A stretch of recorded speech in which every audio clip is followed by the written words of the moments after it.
بسم اللہ الرحمن الرحیم۔ محترم بشپ ڈاکٹر اینڈریو فرانسس صاحب، جو آج کی اس تقریب کے چیف گیسٹ بھی ہیں، محترم زاہد انور صاحب، محترم ڈاکٹر سلیم میسی صاحب، محترم ڈاکٹر مرکز فدا صاحب، محترم اکرم مسیح گل صاحب، محترم بشارت عزیز جسپال صاحب، محترم پادری چمن سردار صاحب، محترم ڈاکٹر ولیم جانسن اور دیگر شرکائے تقریب اور مہمانان گرامی قدر، آج کی یہ تقریب جو کرسمس کی سیلیبریشن کے سلسلے میں تحریک منہاج القرآن کی طرف سے اور مسلم کرسچن ڈائیلاگ فورم MCDF کی طرف سے منعقد ہوئی ہے، جس میں ہمارے مسیحی بھائی، ان کے موقر اور محترم رہنما، ان کے دیگر مذہبی اور سماجی نمائندگان، پادری صاحبان اور دیگر مسیحی برادری سے تعلق رکھنے والے ہمارے مرد اور خواتین حضرات اس دعوت پر تشریف لائے ہیں۔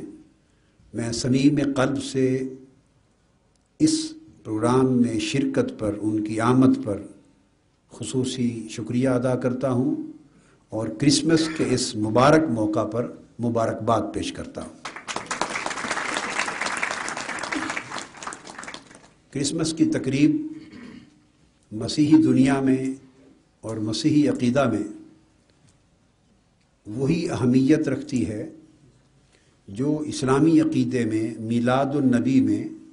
عید میلاد النبی کی اہمیت ہے۔ 12 ربیع الاول کو مسلمان عید میلاد النبی مناتے ہیں۔ میلاد برتھ کو کہتے ہیں۔ یہ حضور نبی اکرم صلی اللہ علیہ وآلہ وسلم کا یوم میلاد، یوم پیدائش پوری دنیا میں منایا جاتا ہے، اور ہمارے مسیحی بھائی اور بہنیں پوری دنیا میں دسمبر کی اس تاریخ کو وہ سیدنا عیسیٰ علیہ السلام، حضرت یسوع مسیح، ان کی ولادت اور پیدائش کا دن یعنی یوم میلاد یسوع مسیح علیہ السلام مناتے ہیں۔ تو نیچر دراصل ان دونوں پروگراموں کی ایک ہے، لہٰذا یہ بھی ایک قدر مشترک ہے، اور مسلمان اسلامی عقیدہ کے مطابق اس وقت تک مسلمان نہیں ہو سکتا کلمہ پڑھنے کے باوجود، نماز، روزہ، حج، زکوٰۃ کے تمام ارکان ادا کرنے کے باوجود قرآن مجید پر ایمان رکھنے اور اسلام کی جملہ تعلیمات پر ایمان بھی رکھے اور عمل بھی کرے، مگر ان تمام ایمان کے گوشوں، تقاضوں اور ضرورتوں کو پورا کرنے کے ساتھ اگر وہ صرف ایک شک کا انکاری ہے، وہ یہ کہ سیدنا عیسیٰ علیہ السلام، حضرت یسوع مسیح علیہ السلام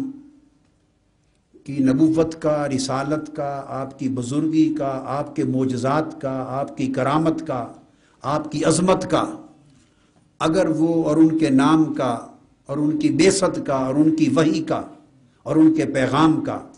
اگر وہ انکار کرے اور کہے کہ میں ان کو نہیں مانتا، تو تمام ایمان مختلف حقائق پر لائے ہوئے اس کو فائدہ نہیں دیں گے، وہ ان سب کے ماننے کے باوجود کافر تصور ہوگا۔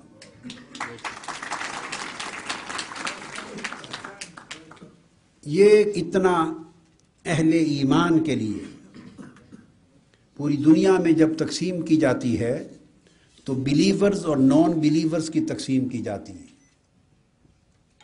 نان بلیورز کو کفار کہتے ہیں علمی اصطلاح میں، اور بلیورز ان کو کہتے ہیں جو اللہ کی بھیجی ہوئی وحی پر، آسمانی کتابوں پر، پیغمبروں پر ایمان لاتے ہیں، مذہب ان کا کوئی بھی ہو۔ تو جب بلیورز اور نان بلیورز کی تقسیم ہوتی ہے تو یہودی عقیدے کے ماننے والے لوگ اور مسیحی برادری اور مسلمان، یہ تین مذاہب بلیورز میں شمار ہوتے ہیں، یہ کفار میں شمار نہیں ہوتے۔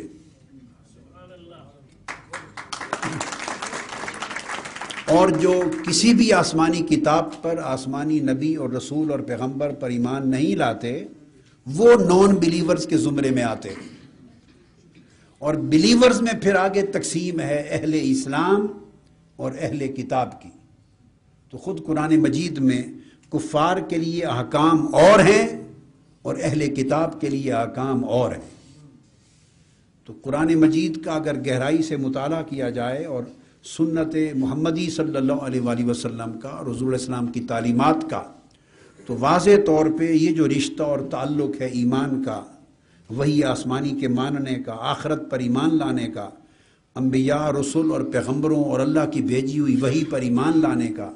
جزا اور سزا پر ایمان رکھنے کا، اعلی ازل قیاس، یہ وہ مشترکات ہیں جن کی بنیاد پر یہ دو عقیدے اور مذہب بہت قریب ہو جاتے ہیں۔ آپ اپنے گھر میں آئے ہیں، قطعاً کسی دوسری جگہ پہ نہیں۔ آپ کی عبادت کا وقت ہو جائے تو ابھی مسلمان عبادت مسجد میں کریں گے، اگر آپ کی عبادت کا وقت ہو جائے تو مسجد منہاج القرآن کسی ایک وقت کے ایونٹ کے لیے نہیں کھولی تھی، ابد الاباد تک آپ کے لیے کھلی ہے۔ یہ اس لیے نہیں کھولی تھی کہ کبھی ایک وقت کوئی سیاسی کام تھا یا سیاسی دور تھا، یا شاید کوئی سمجھے کہ اس وقت کی کوئی سیاسی ضروریات میں سے تھی۔ اب تو میری کوئی سیاسی محتاجی نہیں ہے، اب تو میری کوئی سیاسی محتاجی نہیں ہے۔ آپ سب کو اس بیان سے بری و ذمہ کرتے ہوئے، کیونکہ میں نے بھائی آپ کو بری و ذمہ کرتے ہوئے، اب تو جو سیاست کے اوپر قابض اور غالب ہے،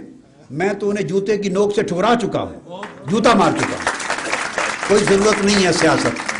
اب بھی اگر آپ کو بلایا اور یہ ویلکم کیا ہے اور تقریب منعقد کی اور مسجد کھلے رہنے کا اب بھی اعلان کیا ہے، تو اس کا مطلب ہے ہمارا کوئی اقدام کسی غرض اور مصلحت پر مبنی نہیں ہوتا، ہمارے ایمان پر مبنی ہوتا۔ شکریہ۔ تو میں کہا کہ آپ اپنے گھر آئے ہیں، آپ بڑا ریلیکس فیل کریں، خوشی محسوس کریں، اور اپنی جو تقریب ہے، بس میرا خطاب ہو چکا، اب میں چاہوں گا کہ سارا وقت مہمانان گرامی استعمال کریں۔ شکریہ۔ السلام علیکم۔